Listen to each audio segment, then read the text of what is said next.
Pour cette dernière leçon de Christmas Carol, je vous propose d'analyser l'évolution du personnage principal, Scrooge, en regardant comment il était au début de l'histoire et en le comparant avec le personnage qu'il est devenu à la fin de l'histoire.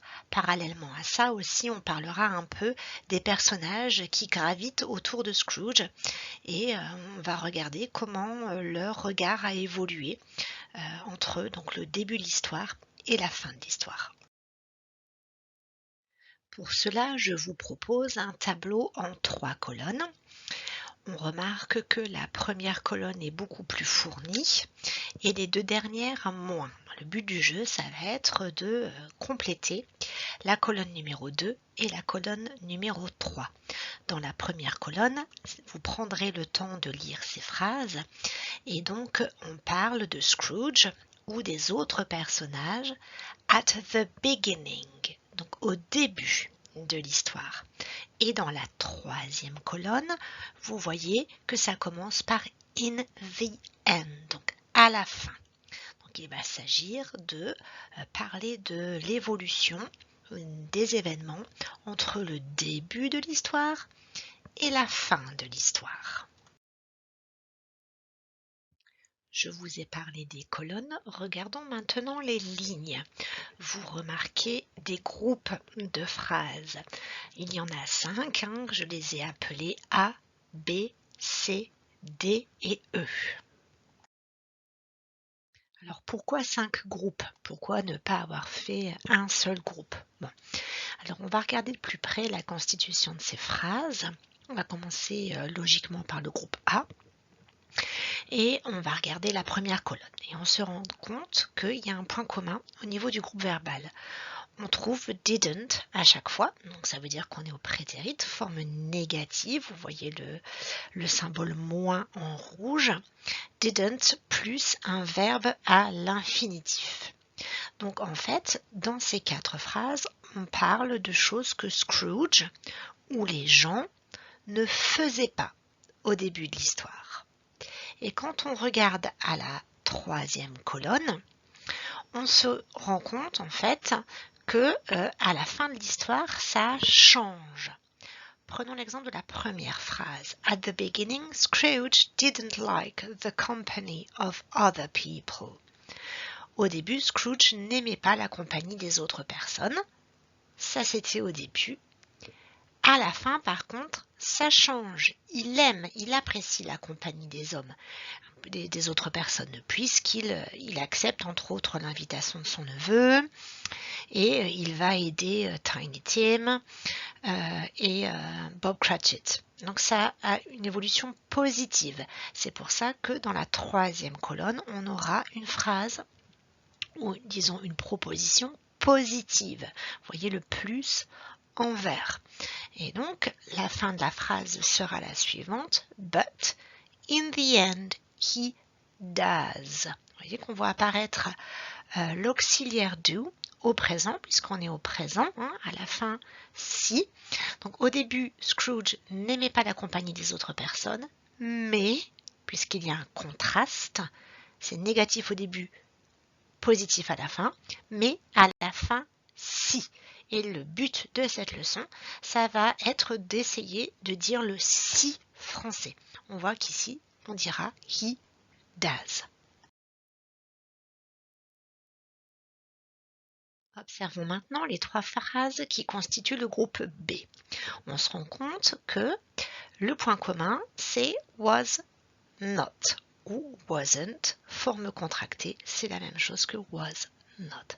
Il s'agit ici de parler de ce que Scrooge n'était pas, contrairement au groupe A où on parlait de ce que Scrooge ne faisait pas. Là, donc, c'est ce que Scrooge n'était pas au début de l'histoire. Par exemple, Scrooge was not sociable, donc il n'était pas sociable. En phrase négative ou partie de la phrase négative, c'est pour ça que vous voyez apparaître le signe moins en rouge. On va regarder ce qui se passe à la fin de l'histoire. Scrooge was not sociable au début, mais à la fin, si. À la fin, il est sociable. Il accepte l'invitation de Fred, il va davantage vers les gens. Du coup, la phrase sera la suivante. En anglais, at the beginning Scrooge was not sociable, but in the end he is. Donc on a de nouveau notre conjonction de coordination but, mais parce qu'on contraste, d'un côté c'est négatif et de l'autre côté c'est affirmatif. Donc au début Scrooge n'était pas sociable, mais à la fin si. Donc on a quelque chose d'affirmatif. Et on remarque que le si français, ici ça change. On dirait he is, parce que le verbe du début, c'est le verbe be. Was, c'est be au prétérit. Tandis que en haut, dans le groupe A, on avait pour traduire si, he does. On a l'auxiliaire du présent simple parce que dans la première colonne, on avait à chaque fois un verbe différent. Donc on doit utiliser l'auxiliaire du présent simple. Allez, on enchaîne avec le groupe C. Regardons les propositions du début. At the beginning, Scrooge liked being alone. Scrooge hated Christmas. People hated Scrooge. Et on remarque que contrairement au groupe A et B, là on est face à des propositions affirmatives. On est dans du positif. Vous voyez, le symbole a changé. On a le plus en vert. Et quand on réfléchit par rapport à la fin de l'histoire, on voit que ça devient négatif à la fin de l'histoire. Par exemple, at the beginning, Scrooge liked being alone. Au début de l'histoire, Scrooge aimait être seul, mais à la fin, plus. Donc là, dans ce groupe C, on va apprendre à dire mais plus. Apparaîtra alors le mot anymore qui veut dire plus. Il est placé à la fin. Avant-dernier groupe. At the beginning, Tiny Tim was lame. At the beginning, Scrooge was mean. Donc là, on remarque qu'on est de nouveau face à des propositions affirmatives, sauf que le point commun ici, c'est qu'on a le verbe be au prétérit, alors que dans le groupe C, on avait des autres verbes. Au début, Tiny Tim était boiteux, était handicapé. Qu'en est-il de la fin de l'histoire? Mais à la fin, il ne l'est plus. Donc ça a évolué, ça a changé. Donc au début, on avait quelque chose de affirmatif, was lame, une proposition affirmative, et à la fin, il ne l'est plus, on a une proposition négative. Donc la conjonction de coordination qui va réunir les deux propositions, ça va être de nouveau but. On retrouve notre anymore qui veut dire plus, sauf que là on dit il ne l'est plus et non plus il ne le fait plus. Donc ici on a he isn't anymore pour il ne l'est plus, au lieu que en haut dans le groupe C on avait il ne fait plus ça, il ne déteste plus ou il n'aime plus. C'est ça la différence entre le doesn't, groupe C, isn't, groupe D. Allez, courage, nous arrivons à la fin de notre leçon. Dernier groupe. At the beginning, Fred, Bob Cratchit and Tiny Tim loved Christmas. Donc on a une phrase, une proposition affirmative. At the beginning, Scrooge was rich. Proposition affirmative. Et quand on regarde la fin de l'histoire, at the beginning, Fred, Bob Cratchit and Tiny Tim loved Christmas. Donc au début, Fred, Bob et Tiny Tim adoraient Noël. Et à la fin, ils adorent encore Noël. Ça continue. Donc on est dans de l'affirmatif de l'autre côté aussi. Au début, Scrooge était riche. Et à la fin, il l'est encore.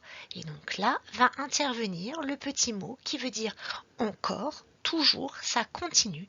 C'est le petit mot still. Ensuite, regardons la colonne numéro 2. Contrairement à tous les groupes du haut A, B, C, D, où la conjonction c'était but, parce qu'on avait une différence. D'un côté c'est négatif, de l'autre c'est positif, ou à l'inverse, d'un côté c'est positif et de l'autre c'est négatif. Donc on était dans une opposition, donc on avait un mais, but.